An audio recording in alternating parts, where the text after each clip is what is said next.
কি সরকারকে বলছে যে গতি ছাড়েন? এ কথা কি একবারে বলছে? বলে নাই। আমাদের ছেলে মেয়ের একটাই দাবি ছিল কোটা। আজকে সেটাকে রক্তাক্ত সারা, যেখানে যাই সেখানে রক্ত, যেখানে যাই সেখানে রক্ত। আমরা ঘুমাইতে পারতেছি না, আমাদের ছেলে মেয়েদের তো ভবিষ্যৎ নাই। কি করবেন আপনারা? আপনারা বলেন কিছু। আপনাদের দাবি কি?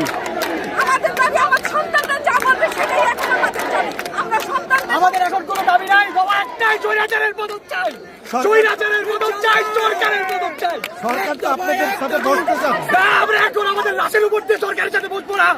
আমরা সরকারের সাথে বসতে চাইছিলাম, শেখ হাসিনার সাথে বসতে চাইছিলাম। বসার সময় শেষ, সেই বসার সময় শেষ, এখন গতি ছাড়ার সময়, এখন আর বসার সময় নাই, এখন আর কথা মিলে মিটিং সময় নাই।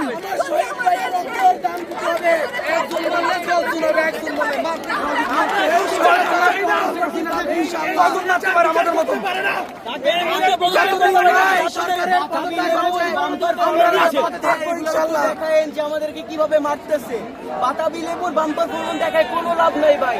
দেশের আমাদের রক্ততে দেশ ভাইসা যেতেছে ভাই। আপনারা আছেন বাতাবি লেবুর বাম্পার ফলন, মেট্রো রেল ভাঙছে, ওইটার দুঃখে কান পাচ্ছেন আপনারা।